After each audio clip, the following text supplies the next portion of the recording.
He was a man of tender disposition, kind-hearted and thoughtful, always selecting his words with precision, never aiming to overshadow others in dialogue.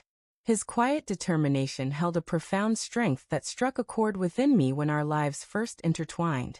I was drawn to his calm bravery and steadfast loyalty.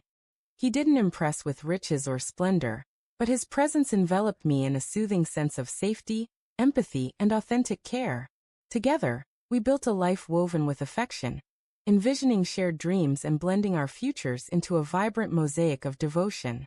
At first, everything felt perfect, unmarred by flaws. But as time unfolded, a restless longing for something exhilarating began to awaken in me. Perhaps it was the predictability of routine, or maybe I started to undervalue the constancy of his nurturing. His attentiveness, once a treasured blessing, began to seem commonplace rather than sincere. I found myself yearning for intensity over peace, pursuing fervor instead of serenity. In my impulsiveness, I convinced myself I could chase both without sacrificing what truly mattered. At my workplace, there was a man, magnetic, daring, with a touch of recklessness. He made me feel seen in a way I hadn't experienced in years, reigniting a flame I thought had long dimmed. His bold, unhesitant words contrasted sharply with my husband's gentle honesty, and his cleverness rekindled a passion buried beneath the weight of everyday life. It started innocently enough, lingering conversations, light-hearted exchanges at the office, until I crossed a boundary. I told myself it was a momentary lapse, a trivial misstep that held no weight, something I could conceal without consequence. But I failed to recognize how a single careless act could unravel everything. The guilt didn't hit me right away. It crept in slowly, then engulfed me with overwhelming force. When I finally admitted my betrayal, I prepared for his fury, for raised voices, accusations, or even the cold sting of rejection. Instead, he sat still, his eyes locked on the floor for what seemed like forever. Then came the tears, soft, restrained, born of deep wounds. They were the kind of tears that remain quiet but tear you apart inside. I had never seen him so broken. He was always the steady rock, the unyielding cornerstone. Witnessing him collapse because of my actions shattered something profound within me. He didn't demand answers or cast blame. He posed just one question, his voice barely audible. Was I not sufficient for you? I had no reply, because the truth was undeniable. He was more than enough.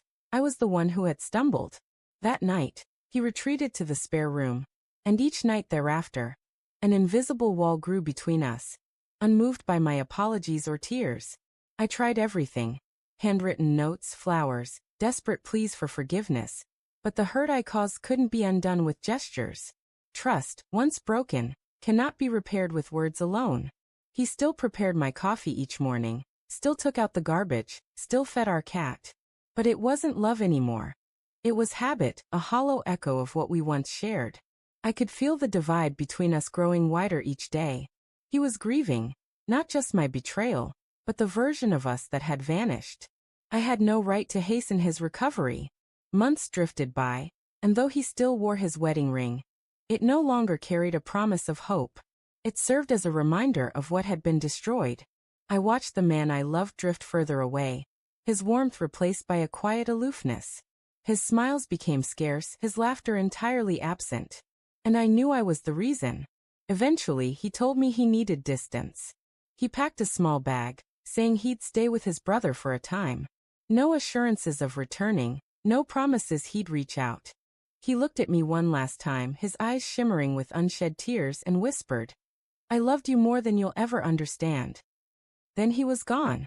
I stood alone in the doorway, burdened by the weight of my choices. I had broken the heart of the man who loved me most, and no amount of remorse could undo that truth.